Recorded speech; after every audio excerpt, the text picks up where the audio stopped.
아이고, 아까운 내 돈. 근본도 없이 주워온 년한테 이 큰 돈을 왜 써? 얘 길성아, 당장 짐 싸라. 가자.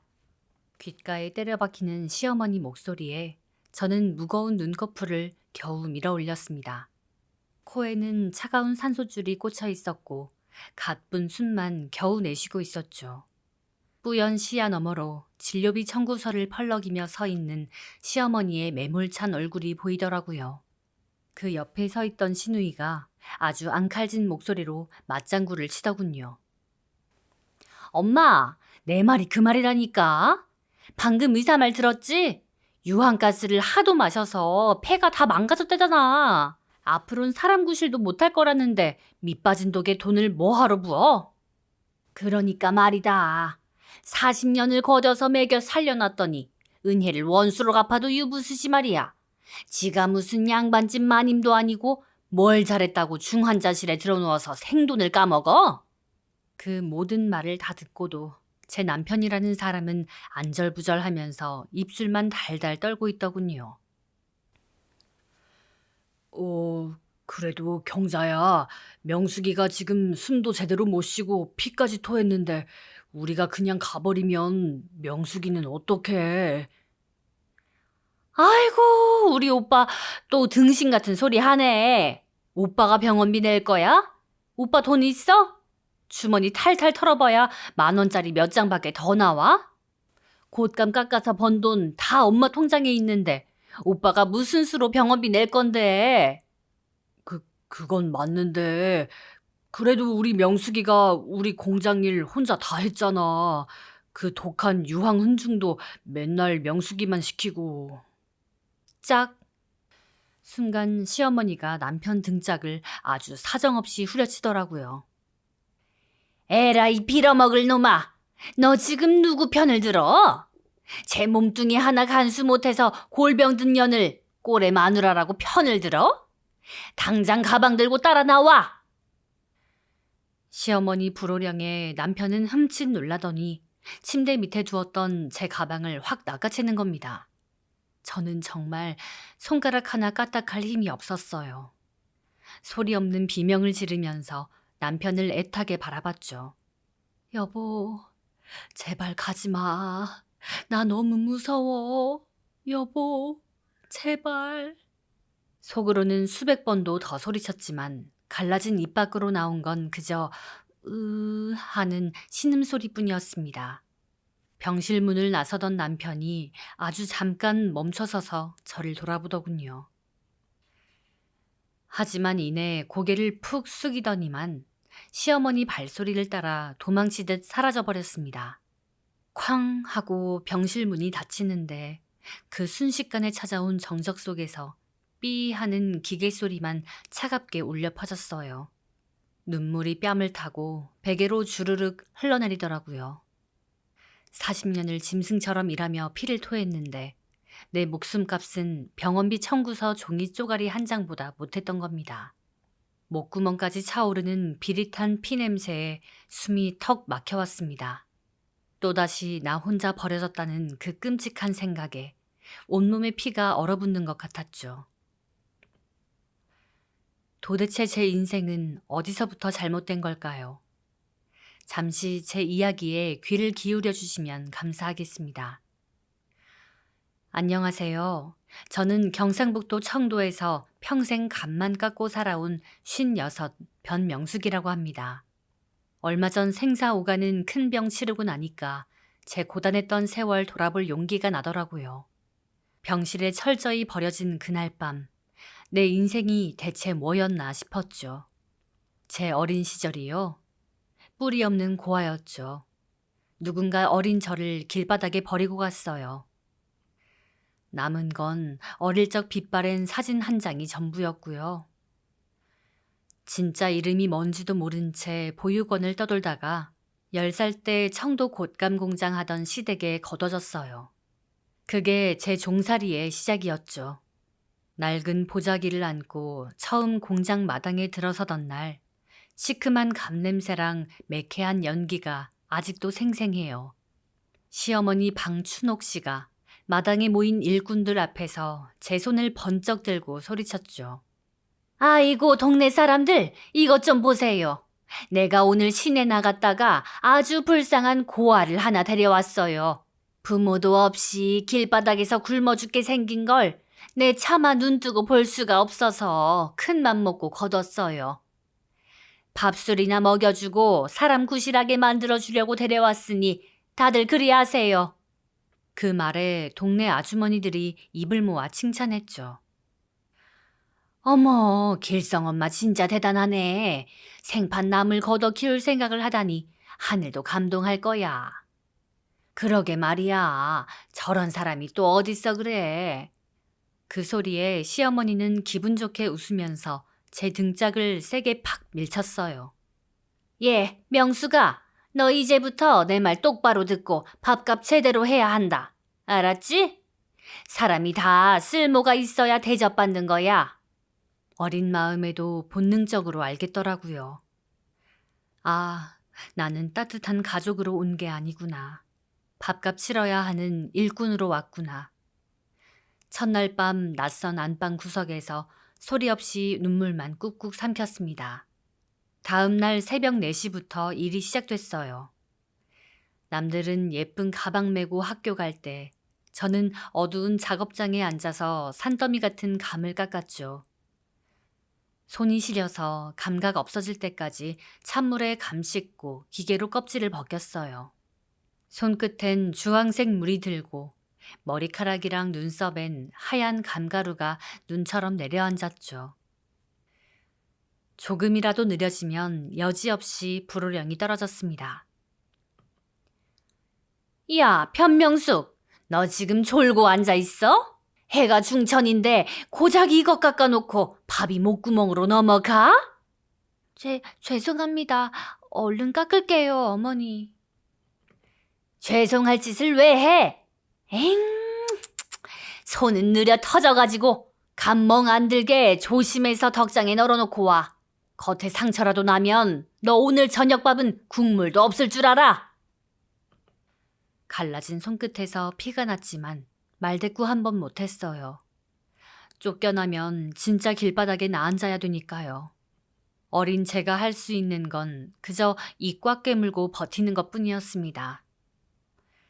그렇게 뼈가 부서져라 일하고 밤이 되면 이불 속에서 몰래 빛바랜 사진 한 장을 꺼내봤어요. 보육원에 있을 때부터 주머니 속에 들어있던 유일한 제 물건이었죠. 예쁜 옷 입고 환하게 웃는 어린아이. 뒷면엔 희미한 숫자가 적혀 있었고요. 그 사진을 보면서 나도 누군가의 귀한 딸이었을지 모른다 생각하면 시린 가슴이 조금 따뜻해지더라고요. 근데 어느 날 밤 사진 보는 걸 시어머니한테 들키고 말았죠. 너 지금 이불 속에서 뭐해? 뭘 부시럭거려? 당장 내놔봐. 어머니, 아무것도 아니에요. 어머니가 거칠게 이불을 걷어차고 사진을 낚아챘어요. 이게 어디서 거짓말을 해?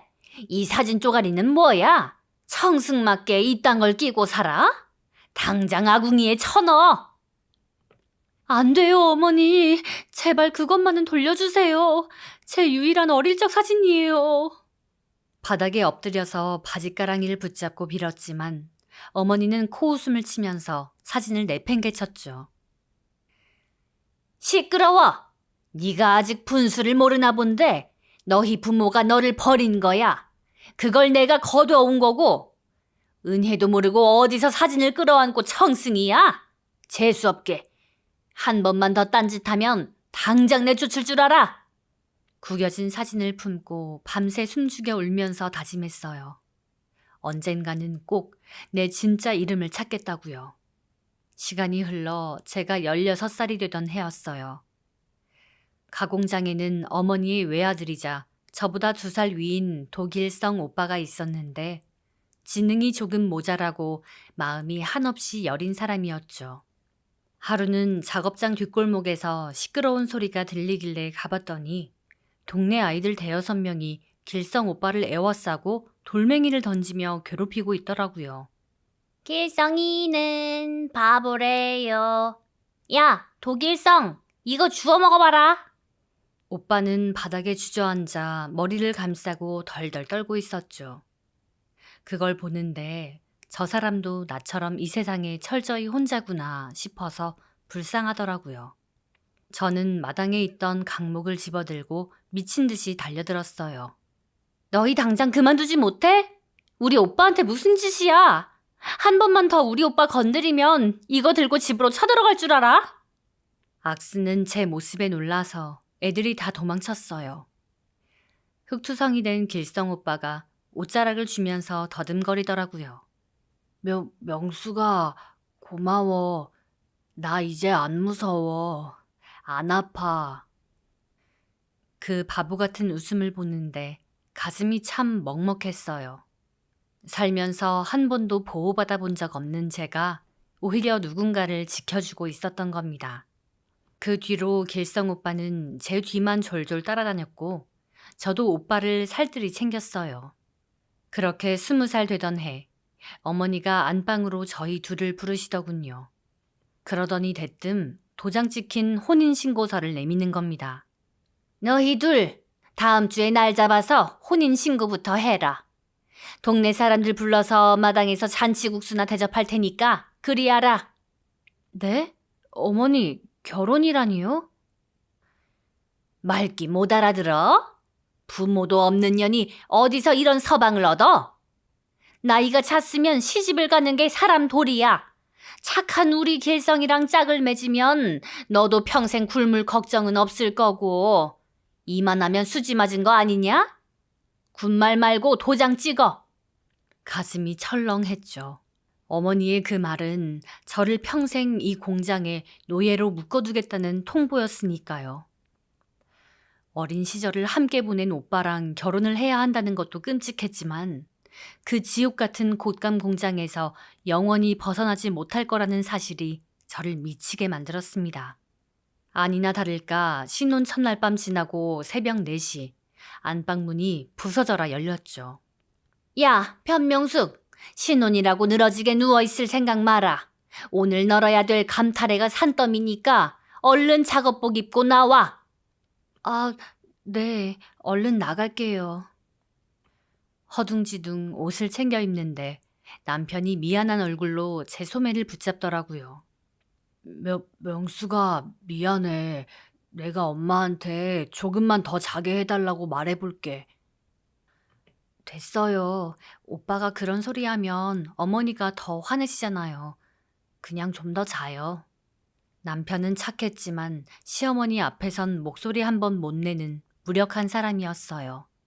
갈등이 생기면 늘 고개 숙이고 도망쳐버렸죠. 가공장 일 중에서 제일 고되고 위험한 게 바로 유황 훈중 작업이었어요. 간 말릴 때 곰팡이 피는 걸 막고 또 색깔을 곱게 내려고 유황 연기를 입히는 작업인데요. 그 독한 연기가 아주 사람 숨을 턱턱 막히게 하거든요. 동네 일꾼들도 다들 고개 내젓고 피하는 그 지독한 일을 시어머니는 당연하다는 듯 저한테만 싹 떠넘기셨죠. 명수가 오늘 오후엔 네가 들어가서 유황 좀 태워라. 일꾼들이 기침 난다고 난리를 쳐대니 원. 젊고 튼튼한 네가 해야지 어쩌겠니? 어머니, 저도 어제 들어갔다가 밤새 기침이 안 멈춰서요. 가슴이 찢어질 것 같아요. 안에 환풍기도 고장났던데 사람 불러서 고치고 들어가면 안 될까요? 아이고 유나는 그깟 연기 조금 마신다고 사람 안 죽어. 아니에요 어머니. 진짜 너무 힘들어요. 안에 들어가면 숨을 쉴 수가 없어요. 사람 불러서 환풍기 한 번만 고쳐주세요. 그럼 제가 들어가서 열심히 할게요. 네? 이게 어디서 말대꾸야? 당장 내일 새벽까지 납품 물량 맞춰야 되는데 그걸 언제 고치고 앉아있어? 잔말 말고 들어가. 우리 집 귀신 되기로 했으면 밥값은 똑바로 해야 될 거 아니야? 어머니 등살에 밀려 훈증실 문을 닫고 불을 붙이면요. 순식간에 노란 연기가 확 뿜어져 나오면서 눈물 콧물이 쏙 다 빠졌어요. 수건을 2겹 3겹 겹쳐서 입이랑 코를 틀어 막아도 그 독한 가스가 기어코 목구멍을 타고 들어오더라고요. 숨을 헐떡이면서 겨우 작업을 마치고 부엌으로 기어 나오면 목이 너무 아파서 밥도 못 삼켰어요. 그럴 때면 가마솥에 끓인 뜨거운 물을 그릇에 담아서 호호 불어가며 겨우 목을 축이곤 했답니다. 그러다 명절이 되면 제 처지는 더 비참해졌어요. 공장 일도 벅찬데 제사 음식에 손님상까지 저 혼자 다 차려야 했거든요. 저보다 1살 어린 시누이, 도경자 그 계집애는 명절 때마다 빈손으로 와서는 얄밉게 상전 노릇을 톡톡히 하곤 했죠. 야, 이거 전이 왜 이렇게 식었어? 손님들 오기 전에 진작 데워서 가져와야 할 거 아니야. 아가씨, 금방 데워서 나갈게요. 조금만 기다려주세요. 기다리긴 뭘 기다려? 다 되었으면 얼른 와서 과일 좀 깎지. 바빠 죽겠구만. 주방에서 대체 뭘 꿈을 대고 있어? 아가씨, 저 지금 국 끓이고 있잖아요. 제가 지금 불 앞이라서 그런데 과일은 아가씨가 좀 깎아주시면 안 될까요? 뭐? 내가 왜? 엄마! 얘 미쳤나 봐. 지금 나보고 일하래. 지가 며느리로 들어왔으면 지가 다 해야지. 어딜 감히 시누이한테 일을 시켜? 그 소란에 시어머니가 아주 버선발로 달려와서는 제 등짝을 매섭게 내리치시더라고요. 인연이 돌았나? 어디서 귀한 내 딸한테 일을 시켜? 넌 입 꾹 다물고 전이나 붙여. 식구들 밥상에 숟가락 하나 얹고 사는 것도 감지덕지한 줄 알아야지. 그렇게 자기들끼리 대청마루에 둥글게 앉아서 갈비찜 뜯고 전 집어먹으면서 웃음꽃 피울 때요. 저는 차가운 부엌 바닥에 쭈그려 앉아서 남은 찬밥을 맹물에 말아먹었어요. 그 시끌벅적한 웃음소리가 문지방 너머로 들릴 때마다 아, 나는 평생 이 집에 섞일 수 없는 일꾼이구나 싶어서 그 외로움이 뼛속까지 사무치더라고요. 그래도 그 숨막히는 종살이 속에서 유일하게 숨통 틔워주는 분이 딱 한 분 있었어요. 동네 이웃인 곽수님 아주머니셨죠. 무뚝뚝한 경상도 사투리를 쓰셔도 정이 참 깊은 분이었거든요. 어느 날 새벽에 제가 감각다 말고 꾸벅꾸벅 졸고 있으니까 아주머니가 슬그머니 다가오시더라고요. 그러더니 신문지에 둘둘만 무언가를 제 품에 툭 던져주셨어요. 세대가 밥은 묻고 일하나 어여무라 식기 전에. 열어보니까 김이 모락모락 나는 고구마랑 삶은 달걀이 들어있는 거예요. 살면서 저한테 밥 먹었냐고 먼저 물어봐 준 사람이 아주머니가 처음이었어요. 그 투박한 따뜻함에 눈시울이 확 붉어지면서 목이 콱 매더라고요. 아주머니, 진짜 고맙습니다. 고맙긴 뭐가 고맙노. 아이고, 세대가 얼굴이 반쪽이다, 반쪽. 천천히 물아, 체할라. 며칠 뒤 훈증실에서 기침을 심하게 하며 나오는 저를 보더니 아주머니가 제 손목을 덥석 잡으셨어요. 세대가 네 일하다 진짜 골병 든다. 저 독한 연기 저거 사람 잡는 기다. 시어매한테 말해서 일 좀 줄이라 캐라. 와 미련하게 주는 대로 다 하고 앉았노. 아주머니, 저 진짜 괜찮아요. 제가 안 하면 누가 하겠어요. 어차피 할 일 제가 조금 더 움직이면 되죠 뭐. 아이고 이 답답아. 네 몸 챙겨줄 사람은 네밖에 없다. 누가 알아준다고 이린 몸을 혹사시키노. 아주머니 걱정에 마음은 따뜻해졌지만 저는 끝내 그 일을 놓지 못했어요. 요령 피울 줄 모르는 제 미련한 성격 탓도 있었지만 맡은 일을 다 해내야만 이 집에서 안 쫓겨난다는 그 불안감 때문이었죠. 그렇게 제 청춘 다 갈아 넣어서 만든 곶감이 해마다 전국으로 팔려나갔습니다. 품질 좋다고 소문나서 주문이 밀려들었죠. 하루는 서울에서 꽤 큰 거래처 사장님이 찾아왔는데 시어머니가 한껏 거드름을 피우면서 곶감 상자를 떡 내놓으시더라고요. 사장님, 이것 좀 보세요. 내가 밤낮으로 잠도 안 자고 유황 불때가며 만든 특상품입니다. 내 손맛이 들어가서 아주 달고 찰져요. 아유, 방 사장님 솜씨야 우리가 다 알죠. 올해도 물건이 기가 막히네요. 이거 제가 다 가져가겠습니다. 암요, 그래야지. 내가 허리가 부서져라 깎고 말린 건데. 그때 마당 구석에서 감껍질을 치우던 제가 조용히 다가가서 입을 열었어요. 어머니, 그거 지난주에 제가 훈증실 온도 맞춰서 며칠 밤새우면서 따로 말려둔 곶감이잖아요. 어머니가 만드신 건 저쪽 창고에 있고요. 순간 아주 싸늘한 정적이 흘렀습니다. 시어머니 얼굴이 울그락불그락해지고 사장님은 당황해서 헛기침만 하더라고요. 사장이 계산 마치고 떠나자마자 어머니가 무섭게 쏘아붙이셨죠. 이 미친년아, 너 돌았어? 그 중요한 자리에서 니까짓 게 뭐라고 초를 쳐? 제정신이야? 그래도 제가 한 일을 어머니가 하셨다고 거짓말하시는 건 아니잖아요. 뭐가 어째? 콱 주둥이를 찢어버릴라. 너는 어차피 이 집 귀신 될 팔자야. 며느리 주제에 네 일 내 일이 어딨어?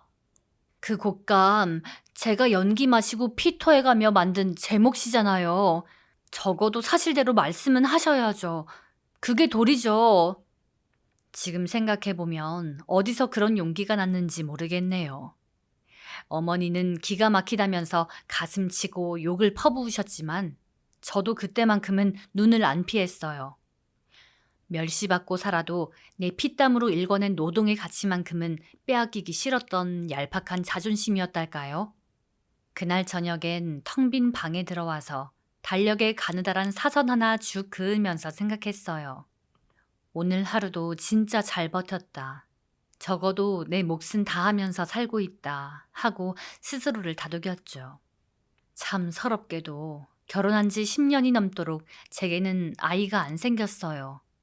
병원에서는 남편 쪽에 문제가 있다고 넌지시 말해줬지만 시어머니는 오로지 제 탓만 하면서 저를 죄인 취급하셨죠. 어느 가을날 곽수님 아주머니가 급한 일로 어린 손주를 잠시 저희 부엌에 맡겨두고 가신 적이 있었어요. 포대기에 쌓여서 곤히 잠든 아기 볼을 조심스레 쓰다듬는데 왈칵 눈물이 떨어지더라고요. 나도 이 아이처럼 누군가의 품에서 따뜻하게 컸을 텐데 나한테도 엄마라고 부르며 안길 아이가 하나쯤 있었으면 얼마나 좋았을까.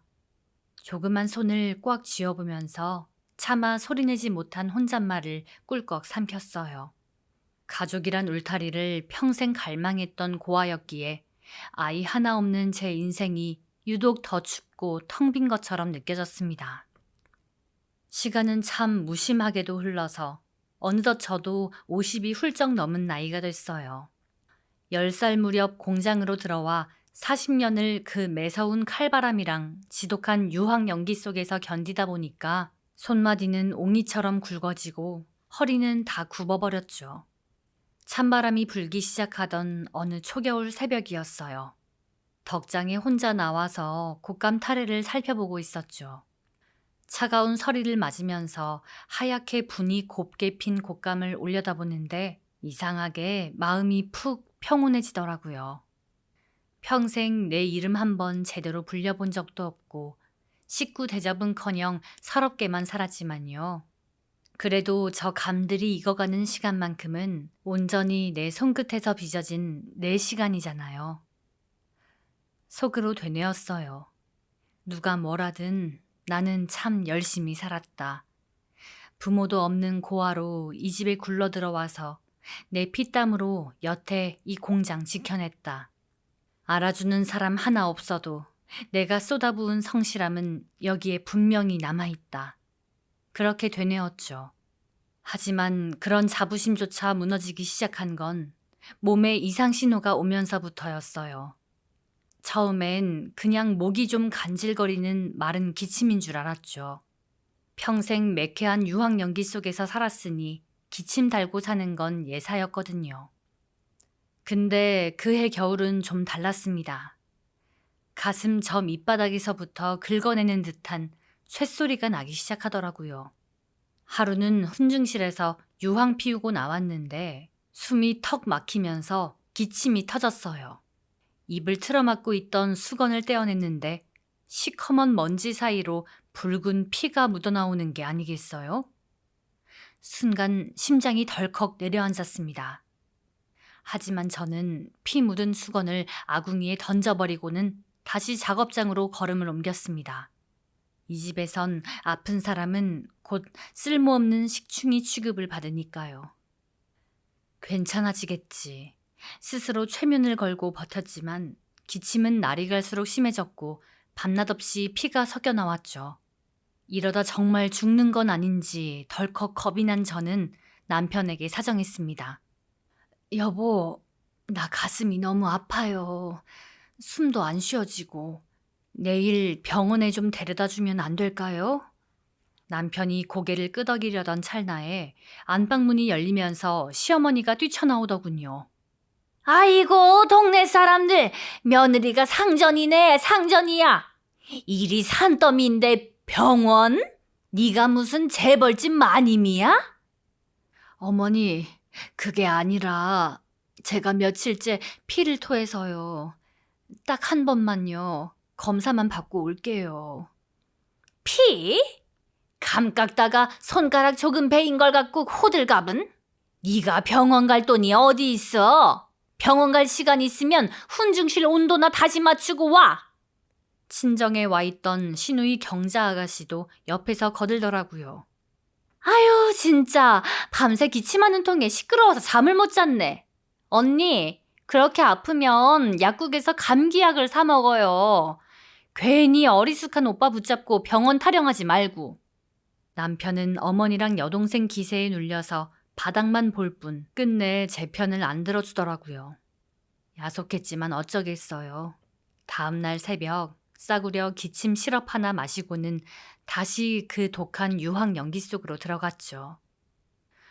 결국 사달이 난 건 설 대목 앞두고 밤샘 작업을 하던 날이었습니다.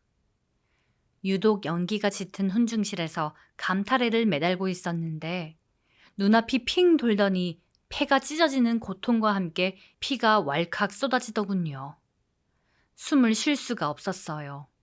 쓰러져서 헉헉대는데 마침 일손 거들러 온 수님 아주머니가 그 모습을 보고 소리를 질렀습니다. 아이고 마, 세대가 이거 피 아이가. 춘옥씨, 길성아, 여기 사람 죽는다. 퍼뜩 119 불러라. 시어머니가 달려왔지만 피토한 저를 보고도 119를 부르기는커녕 오히려 화를 내시더라고요. 아니, 이 여편네가 미쳤나? 동네 시끄럽게 119는 무슨 119야? 그냥 방에서 좀 쉬면 낫겠지? 길성 엄마 지금 제정신이가?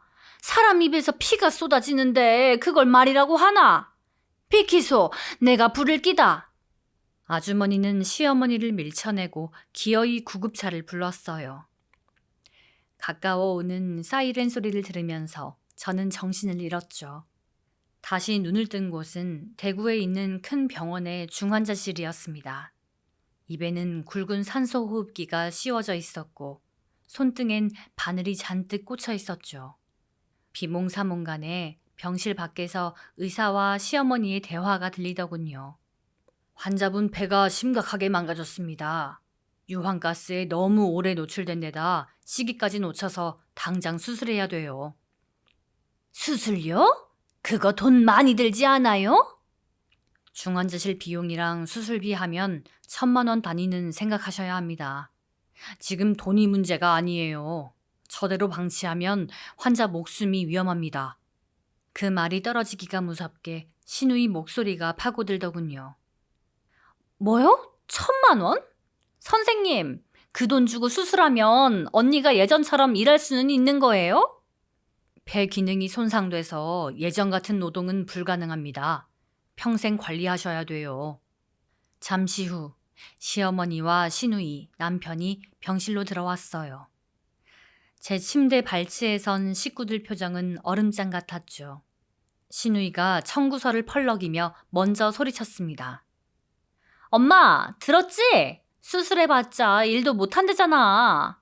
이거 완전 밑 빠진 독에 물 붓기야. 곶감 팔아서 이 여자 산소호흡기 값 대주게 생겼다고. 누가 아니래? 걷어다 먹여줬으면 밥값은 하고 죽어야지. 어디서 병원비 폭탄을 안겨? 시어머니 말은 너무 노골적이고 잔인했어요. 길성이 너 잘 들어. 주워온 애한테 그런 큰 돈 못 쓴다. 퇴원 수속이고 뭐고 그냥 여기서 눈 감고 가버리면 그만이야. 알아서 살든지 죽든지 하겠지.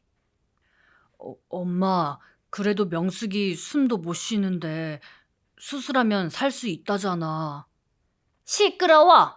네가 평생 감 깎아서 약값 댈래? 애미애비도 없는 년이 이 정도면 호강하고 살았지 뭘 더 바래. 가방이나 들어. 목에 꽂힌 관 때문에 말 한마디 못하는 제 앞에서 가족이란 사람들은 내 목숨값을 돈으로 계산하더니 끝내버리더라고요. 가방을 챙긴 시어머니랑 시누이가 횡하니 나갔고 남편만 문턱에서 머뭇거렸죠. 여보, 가지 마요. 나 좀 살려줘요. 눈물범벅이 된 눈으로 애타게 붙잡았지만 남편은 끝내 시선을 피하더군요. 여보, 미안해. 일단 지금은 갔다가 내가 엄마 설득해서 나중에 꼭 올게. 그 변명만 남긴 채 남편은 발걸음을 돌려 기어코 문을 닫아버렸습니다. 멀어지는 발소리가 복도에 울리다 완전히 사라졌어요. 텅 빈 병실엔 산소 호흡기 소리만 울렸죠. 숨 쉬는 것도 힘들었지만 마음이 무너지는 게 더 견디기 힘들더라고요. 40년입니다. 40년. 내 목숨을 깎아가면서 그 집안 곶감 공장을 키워놨더니 돌아온 건 집에서 기르던 개만도 못한 취급이었죠. 간호사가 병실을 오갈 때마다 저를 참 안쓰럽게 봤어요. 하루는 수액 갈아주면서 조심스레 말하더군요. 환자분, 보호자분들한테 며칠째 전화해봤는데 아예 번호를 착신 정지해 두셨더라고요. 혹시 다른 친척들 연락처 아는 거 없어요? 간호사님, 애쓰지 마세요. 뭘 어떻게 해도 안 올 사람들입니다. 그리고 저 병원비 낼 돈 한 푼도 없는데 언제 나가야 할까요? 제 말에 간호사가 제 손을 꼭 쥐어주더라고요. 그런 말씀 마세요. 폐가 다 망가졌는데 어떻게 나가요? 긴급 의료 지원 알아보고 있으니까 일단 숨 쉬고 회복하는 데만 집중하세요. 네? 그 말에 눈물이 왈칵 쏟아질 뻔했는데 꾹 참았어요. 평생 구박만 받고 살아서 남 앞에서 우는 것도 사치 같았거든요. 그냥 눈 꼭 감고 왜 나는 평생을 바치고도 쓰레기처럼 버려지는 걸까? 속으로 원망만 삼켰죠. 그렇게 천장만 보며 누워있던 어느 날 밤이었어요. 바로 옆 침대에서 쨍그랑하고 컵 깨지는 소리가 났습니다. 고개를 돌려보니까 보호자 없이 혼자 누워 계시던 노부인 천복래 할머니가 물컵을 떨어뜨리고 어쩔 줄 몰라 하시는 거예요. 아이고, 이놈의 몸뚱이가 또 말썽이지. 물 좀 마시려다 그만 손이 미끄러져서. 할머니가 링거 꽂은 앙상한 손으로 바닥 물기를 닦으려 허우적대시더라고요. 그걸 보는데 저도 사경 헤매는 처지면서 몸이 먼저 움직이는 거 있죠. 할머니, 가만히 계세요. 깨진 유리 밟으면 다쳐요. 제가 할게요. 아이고, 괜찮아요. 그렇게 숨이 가쁜데 뭘 움직여. 냅둬요. 간호사 부르면 되니까. 이 정도는 괜찮아요. 제가 금방 치울게요. 가쁜 숨을 내쉬면서 바닥에 유리를 줍고 물기를 다 닦아냈어요. 그러고선 낡은 보온병에서 미지근한 물을 떠다가 할머니 손에 쥐어드렸죠. 할머니가 물 한 모금 넘기시더니 저를 가만히 쳐다보시더군요. 댁도 보아하니 며칠째 덩그러니 혼자던데 가족들이 다 버리고 간 것 같구만. 뭐가 좋다고 남을 챙겨? 몸도 성치 않은 사람이. 글쎄요. 평생 누구한테 대접받아 본 적이 없어서요. 그냥 저라도 남 챙기는 게 속이 더 편하네요. 제 대답에 할머니 눈빛이 좀 흔들렸어요. 외로워서 그래. 나도 이 넓은 병실에 혼자 있으니 세상 외롭더라고. 고마워요. 그날 밤을 계기로 저랑 봉예 할머니는 서로 의지하게 됐어요.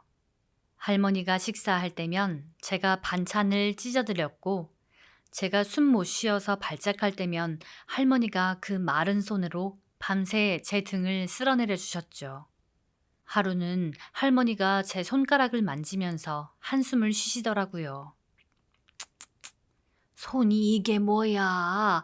굳은 살이 박여서 나무 껍질 같잖아. 얼마나 험한 일을 했길래 손이 이 지경이 돼. 청도에서 40년 동안 감 깎고 유황연기 마시면서 살았어요. 쉬는 날 없이 일만 하다가 결국 폐가 다 굳어버렸네요. 뭐? 유황? 그 위험한 일을 사람이 이 꼴이 될 때까지 부려먹어? 가족이란 사람들이 어떻게 그래? 할머니가 자기 일처럼 펄쩍 뛰시길래 저는 그냥 씁쓸하게 웃었어요. 어차피 진짜 가족도 아니에요. 제가 어릴 때 버려진 걸 그냥 주워다 키운 거죠. 저 고아거든요. 제가 어디서 태어났는지 진짜 이름이 뭔지도 몰라요. 시댁에서 제멋대로 지어준 가짜 이름으로 여태 종처럼 살았어요. 그러니까 병원비 나오자마자 그 돈 못 쓴다고 도망친 거겠죠. 고아라는 말에 할머니 눈빛에 연민이 서리더군요. 세상에 그렇게 모진 세월을 살고도 어쩜 심성이 이렇게 고와. 내 친구 중에도 댁처럼 핏줄 잃고 평생 가슴에 대못 박고 사는 사람이 하나 있어. 믿었던 지인한테 전 재산이랑 어린 딸을 맡기고 돈 벌러 떠났는데 그 인간이 돈이랑 딸내미를 싹 다 데리고 도망쳐버렸거든. 세상에 사람 탈을 쓰고 어떻게 그런 짓을 한대요? 그러게 말이야. 내 친구가 그 딸 찾겠다고 40년 넘게 안 가본 고아원이 없어. 그 친구가 품고 다니는 딸내미 사진을 내가 수천 번도 더 봤지. 눈 감고도 그릴 정도야. 참 하늘도 무심하시지. 가만, 그러고 보니 그 딸이 이 딸 아니야? 나이도 얼추 비슷하고. 그럴 리가요. 시어머니가 그러는데 저희 부모님은 일부러 저를 버렸대요. 전 엄마 얼굴 기억도 안 나요. 암튼 그분은 꼭 따님을 찾으셨으면 좋겠네요. 저는 웃으며 말했지만 가슴 한켠이 뭉클했습니다. 평생을 주워온 년 소리만 듣고 살았는데 저를 그렇게 한 사람으로 안타까워해주는 시선은 난생 처음이었어요. 그 따뜻함에 마음이 녹았나 봐요. 저는 환자복 주머니 깊숙한 곳에서 낡은 비닐지갑 하나를 꺼냈습니다. 할머니, 저희 부모님도 아마 피치 못할 사정이 있었겠죠? 할머니 친구분처럼 저희 부모님도 저를 애타게 찾고 있을까요? 그랬으면 좋겠네요. 저는 겹겹이 싼 비닐을 조심스레 벗기고 구겨진 흑백 사진 한 장을 천할머니 무릎에 올려드렸습니다. 낡은 옷 입은 젊은 여자가 아기를 안고 환하게 웃고 있는 사진이었죠. 시어머니가 버리라고 윽박지를 때도 끝까지 숨겼던 제 삶의 유일한 증거였어요. 우리 엄마가 아닐 수도 있지만 전 그냥 이 사진이 진짜 가족이라고 생각하고 버텼어요. 그런데 사진을 보던 할머니 표정이 확 변하는 겁니다. 미간을 찌푸리면서 사진을 당겨보더니 돋보기를 황급히 찾아 쓰시더라고요. 그러더니 주름진 두 손을 사시나무 떨듯 떠시는 거예요. 이 사진? 네? 제 어릴 적 사진인데요. 할머니, 왜 그러세요? 아니야. 그럴 리가 없어. 내가 이 얼굴을 모를 리가 없는데. 할머니는 덜덜 떨리는 손으로 사진이랑 제 얼굴을 번갈아 쳐다보셨어요. 숨결이 거칠어지고 눈은 터질 듯이 커졌죠. 이거 옥분이가 들고 다니던 진주 사진인데? 할머니? 진주라니요? 아까 말씀하신 그 친구분 딸이요? 할머니가 덜덜 떨면서 사진을 획 뒤집으셨어요. 뒷면에 흐릿한 숫자가 적혀 있었거든요. 그걸 본 할머니 안색이 백지창처럼 새하얘지더니 갑자기 병실 떠나가라 날카로운 비명을 지르셨습니다. 맞아! 이 날짜! 뒤에 적어놓은 생년월일! 틀림없어! 세상에 어떻게 이런 일이! 할머니, 진정하세요.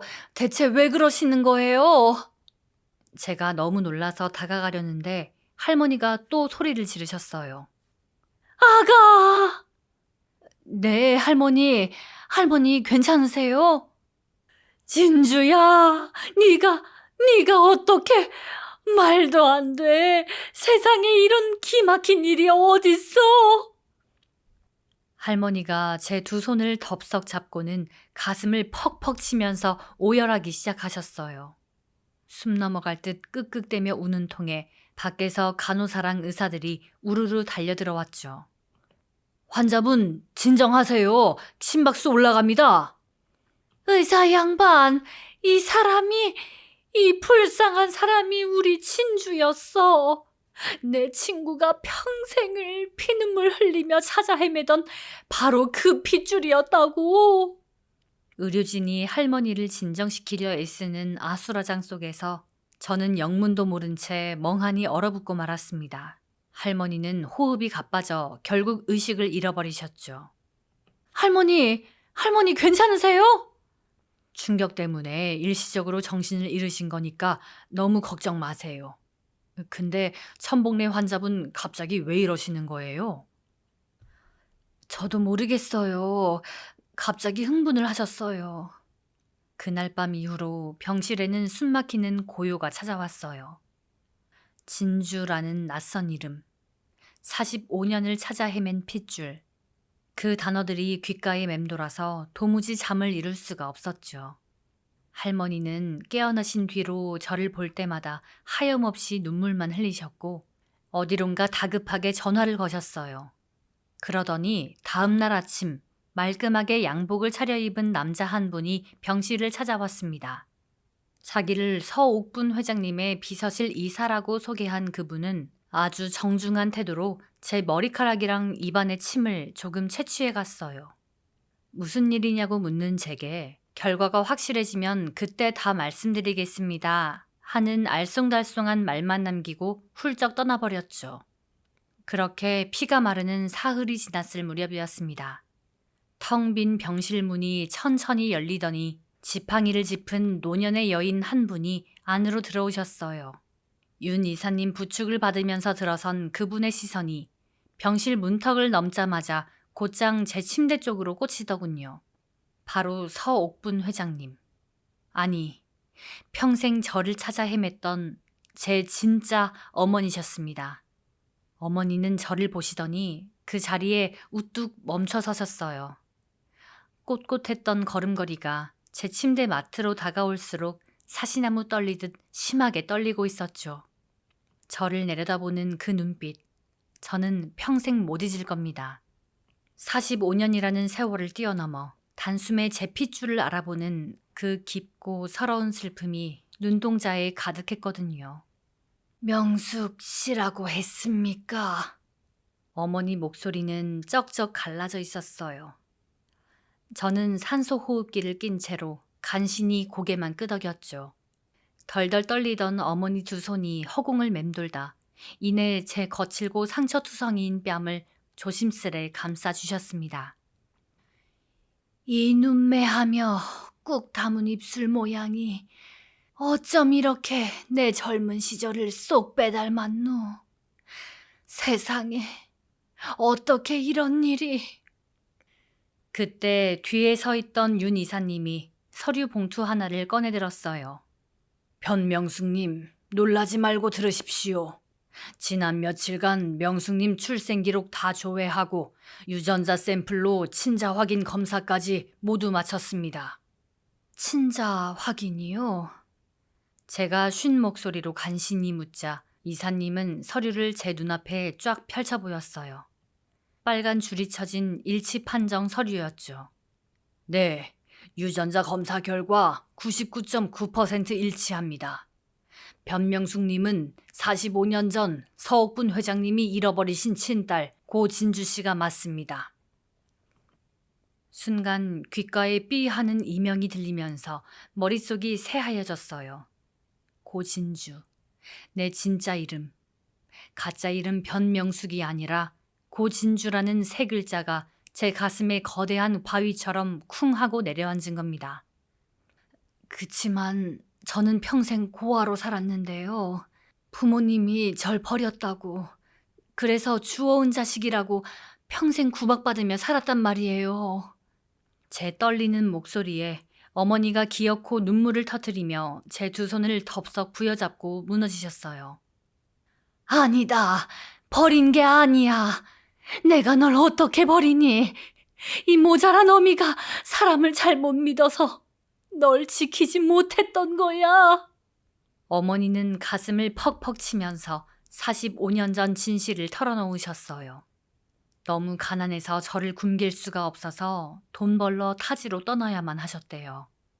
친자매처럼 믿고 지내던 동생한테 널 부탁했지. 내 피 같은 전 재산 다 쥐어주면서 우리 딸 밥만 굶기지 말아달라고. 금방 데리러 오겠다고 약속하고 떠났단다. 미친 듯이 돈 모아서 돌아와 보니까 그 여자가 살던 집이 텅 비어있는 게 아니겠니? 큰 돈 냄새 맡고 그날 밤으로 야반 도주를 했다고 하더구나. 내 소중한 딸내미를 데리고 말이야. 그 이야기를 듣는데 제 심장이 걷잡을 수 없이 뛰기 시작했어요. 친자매처럼 믿었던 지인, 전 재산을 들고 야반 도주, 그리고 제가 어릴 적 곶감 공장에 거둬졌던 그 기억들. 그 모든 조각들이 소름 끼치게 하나로 엉겨붙고 있었거든요. 어머니, 그럼 절 맡아주기로 했던 그 여자가 대체 누구였나요? 제 물음에 옆에 서 있던 윤 이사님이 싸늘하게 가라앉은 목소리로 대답하더군요. 방춘옥, 현재 청도에서 곶감 가공장 운영하고 있는 명숙님 시어머니 되는 사람입니다. 네? 순간 산소 호흡기 낀 제 숨이 턱 막혀서 기침을 토해냈어요. 둔기로 뒤통수를 세게 얻어맞은 것처럼 눈앞이 새카매지더라고요. 방춘옥은 그 돈을 훔쳐서 청도에 곶감 가공장을 세웠더군요. 그리고 혹시라도 훗날 친모가 딸을 찾을까봐 진주씨 호적을 아예 변명숙이라는 가짜 이름으로 위조 등록해버린 겁니다. 철저히 계획된 범죄였습니다. 이사님 말이 날카로운 비수가 돼서 제 심장을 후벼 팠습니다. 고아 걷어준 은인 행세하며 동네방네 생색내던 시어머니가 실은 내 진짜 엄마의 피눈물을 뽑아낸 철천지 원수였다니요. 내 어머니 돈을 훔쳐다 공장을 세우고 거기서 나를 40년 동안 노예처럼 부려먹었다는 거잖아요. 심지어 모자란 자기 아들 수발들게 하려고 어린 저를 시집보내서 인생을 시궁창에 처박아 버린 겁니다. 세상에, 어떻게 사람이 그래요? 분노가 너무 깊어지니까 오열조차 안 나오더라고요. 덜덜 떨리는 두 손으로 침대 시트를 찢어질 듯 움켜쥐었어요. 이를 너무 꽉 깨물어서 입안에서 비릿한 피맛이 돌 지경이었죠. 바로 그날 오후였습니다. 굳게 닫혀있던 병실 문이 요란하게 열리면서 거친 불평 소리가 쏟아져 들어왔어요. 아니, 돈 없어서 퇴원하겠다는데 왜 사람을 오라가라 지랄이야? 그냥 지가 알아서 퇴원하면 될 것을 말이야. 방춘옥, 아니 그 악마 같은 여자가 신우이랑 남편을 대동하고 병실로 들이닥친 거였죠. 윤 이사님이 병원비 미납 문제로 보호자 서명 안 하면 고발하겠다 하고 덫을 놔서 불러들인 참이었습니다. 방춘옥은 들어서자마자 저를 보고 삿대질부터 해대더군요. 야, 변명숙, 네가 간호사들 꼬드겨서 날 불렀냐? 이 독한 년, 산소 호흡기 떼고 알아서 돼질 것이지 기어이 사람을 여기까지 오게 만들어? 신우이 도경자도 팔짱 끼고 옆에서 얄밉게 거들었죠. 오빠, 거봐. 내가 이 여자 독종이라 그랬지? 병원비 우리한테 떠넘기려고 꼼수 쓰는 거라니까? 아유, 진짜 재수없어. 엄마, 빨리 원무과 가서 사인만 해주고 가자. 곶감 뒤집을 시간 다 지났네. 그 꼴을 보는데 뱃속 깊은 곳에서부터 시뻘건 용암이 끓어오르는 것 같았어요. 그때 병실 창가에 조용히 앉아있던 제 친어머니 서옥분 여사가 천천히 몸을 일으켰습니다. 오랜만이네, 춘호가. 서늘하게 가라앉은 그 한마디에 병실이 단숨에 얼어붙었어요. 씩씩대던 방춘옥이 고개를 돌려 어머니를 본 순간 입이 찢어질 듯 떡 벌어졌습니다. 옥분 언니? 당신이 어떻게 여길? 마치 한낮에 귀신이라도 본 사람처럼 방춘옥은 새파랗게 질려서 뒷걸음질을 쳤어요. 어머니는 묵직한 발걸음으로 다가가서 방춘옥 코앞에 우뚝 섰습니다. 왜? 내가 죽기 전엔 평생 널 못 찾을 줄 알았니? 내 핏줄 훔치고 내 피 같은 돈 훔쳐 달아나서 공장 세우고 배 두드리며 사니까 아주 극락이 따로 없었어? 무슨 정신 나간 소리야? 사람 잘못 봤어. 나 당신 몰라. 방춘옥이 악을 쓰면서 발뺌하려니까 윤 이사님이 차가운 목소리로 서류 더미를 병실 테이블 위에 툭 내려놨습니다. 사람을 잘못 봐요? 45년 전 자금 절도, 유괴, 신분 위조 혐의, 증거 이미 다 맞춰놨습니다. 그것뿐인 줄 아십니까? 무허가 불법 훈중시설 운영에 세금 탈루, 며느리 노동 착취까지. 방금 전 경찰이랑 검찰청에 고발 조치 다 끝났습니다. 당신네 공장 지금쯤 압수수색 들어갔을 겁니다. 뭐라고요? 고발? 신우이가 사색이 돼서 펄쩍 뛰며 소리쳤어요. 아저씨가 뭔데 우리 공장을 건드려요? 우리 엄마가 오갈 데 없는 고아 거둬서 평생 먹여준 은인인데. 은인? 이번엔 제가 나섰습니다. 저는 산소 마스크를 거칠게 뜯어내고 침대 난간 꽉 쥔 채 간신히 몸을 일으켜 세웠어요. 찢어진 폐가 비명을 지르며 숨이 턱턱 막혀왔지만 지금 이 순간만큼은 제 목소리를 가장 똑똑히 내야만 했어요. 평생 꾹꾹 눌러왔던 제 깡다구가 온몸을 지배했습니다. 방춘옥 씨. 40년 동안 불렀던 어머니라는 호칭을 시궁창에 던져버리고 그 이름을 부르니까 방춘옥의 눈이 튀어나올 듯 커졌습니다. 너 지금 시어미한테 뭐라고 주둥이를 놀렸어? 시어미? 내 진짜 엄마 돈 훔쳐다 공장 세우고 그 독한 유황연기 마시게 해서 피토하게 만든 게 시어미야? 40년을 무급 종년처럼 굴려놓고 수술비 1,000만 원 아깝다고 쓰레기처럼 버리고 도망간 게 당신이 말하는 은혜냐고? 저는 숨 한 번 깊게 들이마시고 쇳소리 섞인 목소리로 쏘아붙였습니다. 당신이 나한테 입버릇처럼 말했지? 사람이 쓸모가 있어야 밥값 한다고. 그래, 당신한테 난 곶감 깎는 기계였으니까. 근데 어쩌나? 당신이 피도 눈물도 없이 지켜온 그 가공장, 우리 엄마 돈으로 세운 거니까 이제 전부 말짱 황이네? 당신 남은 인생은 깜빵 바닥에서 썩어가면서 죗값 치러야 할 거야. 공장마저 날아가게 생겼다는 걸 깨달은 방춘옥은 그제야 다리가 풀린 듯 바닥에 털썩 주저앉았습니다. 기세등등하게 삿대질 해대던 본색은 온데간데 없고 손바닥을 싹싹 비비면서 구차한 변명을 늘어놓기 시작하더군요. 내가 걷어준 건 맞잖아. 내가 안 데려갔으면 너 진짜 굶어 죽었어. 우리 길성이랑 짝지어서 가정도 꾸리게 해줬잖아. 명수가, 아니 진주야, 너 이러면 안 돼. 옥분 언니, 예정 생각해서 제발 감방만은 안 돼. 나 같은 늙은이가 살아봐야 얼마나 더 산다고. 바짓가랑이를 붙잡고 매달리는 꼴이 진짜 역겹기 짝이 없었습니다.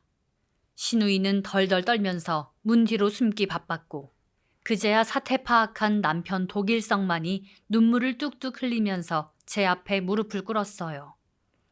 명수가, 나는 몰랐어. 진짜야. 엄마가 그런 무서운 짓을 한 줄 나는 꿈에도 몰랐어. 여보, 진짜 미안한데 나 한 번만 용서해주라. 저는 무릎 꿇은 독일성을 차갑게 내려다봤습니다. 당신도 입 다물어. 나한테 2번 다시 여보라고 부르지 마. 몰랐다고 죄가 없어지는 게 아니야. 매일 밤 내가 피토할 때 저 악마 같은 여자 뒤에 숨어서 내 고통 모른 척한 방관자가 바로 당신이니까. 아내가 죽어가는데 등신같이 어물쩡거리면서 등 돌려버린 당신 발걸음이 내 미련 싹 다 끊어줬어. 당신들 가족 역겨운 연극은 이제 영원히 끝났어. 내 눈앞에서 전부 꺼져. 제 선고가 떨어지자마자 윤 이사님의 수하들이 들어와서 그들 양팔을 붙잡았습니다. 마치 오물을 치우듯이 병실 밖으로 끌어내기 시작했죠. 이거 놔! 이거 안 놔!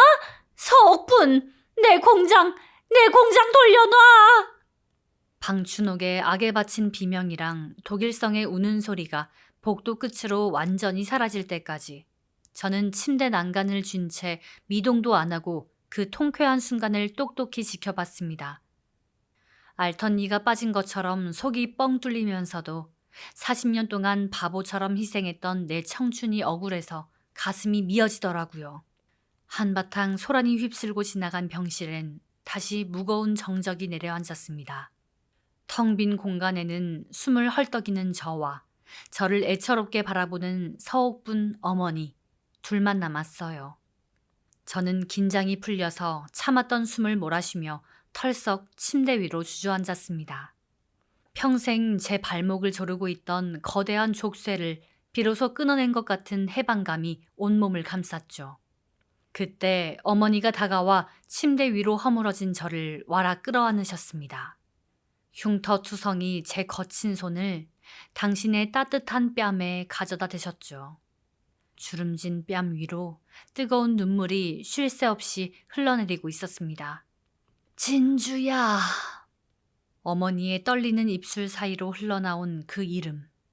평생을 야, 주어온 년 소리만 듣고 살았던 제가 45년 만에 다시 들어보는 제 진짜 이름이었습니다.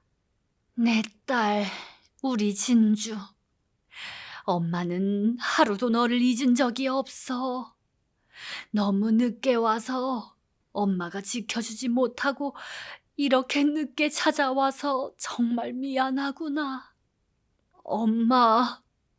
제 입으로 엄마라고 소리내 부르는 순간 제 안에 40년 동안 꽁꽁 얼어붙어 있던 서러움이 와르르 무너져 내리더라고요. 폐가 찢어질 듯 아팠지만 터져나오는 울음을 멈출 수가 없었습니다. 친어머니의 그 따뜻한 품에 안겨서 저는 곶감밭에 묻어뒀던 피눈물을 다 쏟아내며 아이처럼 엉엉 울었답니다. 내내 버려진 줄로만 알았던 제 삶이 사실은 누군가 평생을 바쳐 그토록 애타게 찾아 헤맨 절실한 삶이었다는 진실. 그 따뜻한 진실 속에서 비로소 고진주라는 내 이름과 내 자리를 되찾는 순간이었습니다. 저는 어머니의 도움으로 무사히 수술을 받았어요. 그리고 퇴원 후 제 삶은 180도 달라졌죠. 예전엔 눈 뜨면 제일 먼저 하던 게 낡은 달력을 쳐다보면서 그 차가운 새벽 공기 맞으러 나가는 일이었거든요. 이젠 더 이상 꼭두새벽부터 그 산더미 같은 감을 안 깎아도 됩니다. 어머니가 볕 잘 드는 곳에 방을 하나 내주셨어요. 따뜻한 침대에서 느지막이 일어나면 은은한 차 냄새가 먼저 나요. 크게 숨을 쉬면 폐가 여전히 뻐근하긴 한데요. 그래도 그 매캐한 유황가스 대신에 맑은 공기를 마실 수 있다는 게 저한텐 진짜 기적 같아요. 부엌에서 아침 햇살 받으면서 물을 한 잔 마시는데 이런 평범한 일상이 그렇게 눈물나게 좋더라고요. 퇴원하고 얼마 안 돼서 이사님한테 그 사람들 소식을 들었어요. 방춘옥은 구속 피하기 어려울 거래요. 불법 훈증시설은 전부 폐쇄됐고 사문서 위조에 유괴, 횡령까지 더해져서 재산도 싹 다 압류될 처지라고 하더군요. 고아 걷어준 은인 행세하던 거짓말이 동네방네 다 까발려지니까 이웃들도 다들 고개 돌리고 침을 뱉는데요. 평생 제 피를 깎아 먹으면서 배불리던 사람들이 당장 내일 끼니 걱정하는 비참한 신세가 돼버린 거죠. 며칠 전엔 모르는 번호로 전화가 왔어요. 제 남편, 아니 제 전 남편 도길성 씨였어요. 여보, 나야, 길성이. 엄마는 결국 감옥 가게 생겼고 공장엔 빨간 딱지가 붙었어. 나 막막하고 너무 무서워. 딱 한 번만 만나서 얘기하자. 내가 다 잘못했어. 엉엉 우는 그 찌질한 목소리에 제가 흔들렸냐고요? 아니요, 전혀요. 오히려 마음이 아주 차갑게 식더라고요. 도길성 씨, 나 당신 아내 아니야. 당신이 알던 그 바보 같은 변명숙이 아니라고. 남의 눈에 피눈물 흘리게 한 그 죄값 옆에서 방관만 하던 당신도 같이 치르는 게 당연해. 다시는 연락하지 말아요. 저는 일말의 미련도 없이 전화를 끊고 그 번호를 수신 차단해버렸습니다. 대신에 제가 쓰러졌을 때 119를 불러주셨던 수님 아주머니랑은 종종 통화해요. 아이고 마, 진주세대가 경찰차 오고 공장 뒤집어지는 거 보고 내 얼마나 가슴을 쓸어내렸는지 아나. 다신 청도 쪽으론 고개도 돌리지 마라. 알았지? 아주머니, 그동안 구박받던 저 챙겨주셔서 정말 고마웠어요. 조만간 제가 아주머니 서울로 꼭 모실게요. 따뜻한 밥 한 끼 꼭 대접해드리고 싶어요. 그렇게 옛날 모진 인연들은 싹 다 끊어내고 저는 이제 고 진주라는 제 진짜 삶에 적응하고 있어요. 사실 어머니랑 저 사이에 비어있는 45년 세월을 단숨에 채우는 건 불가능하잖아요. 어머니는 평생 못해준 걸 다 보상해 주신다고 비싼 옷에 비싼 음식만 내오시는데 저는 평생 찬밥만 먹고 살아서 그런지 슴슴한 나물 반찬이 더 편하더라고요. 진주야, 입에 안 맞니? 다른 거 해오라고 할까? 아니에요, 엄마. 전 고기보다 이 콩나물이 더 맛있어요. 엄마도 한번 드셔보세요. 간이 딱 맞아요. 우리는 억지로 맞추려고 안 해요. 서로 입맛도 천천히 알아가고 걷는 속도도 가만히 맞춰가면서 조심스레 모녀의 정을 쌓고 있죠. 돈이 많아서 기쁜 게 아니라 그냥 아침에 마주 앉아서 찌개 먹고 반찬 밀어주는 이 평범한 일상이 저한텐 진짜 기적 같아요. 밤이 되면 어머니가 제 방으로 오셔서 나무 껍질처럼 굳어버린 제 손을 붙잡고 크림을 듬뿍 발라주세요. 그 여리던 손이 이렇게 다 굳어지도록 얼마나 춥고 아팠을까 우리 딸.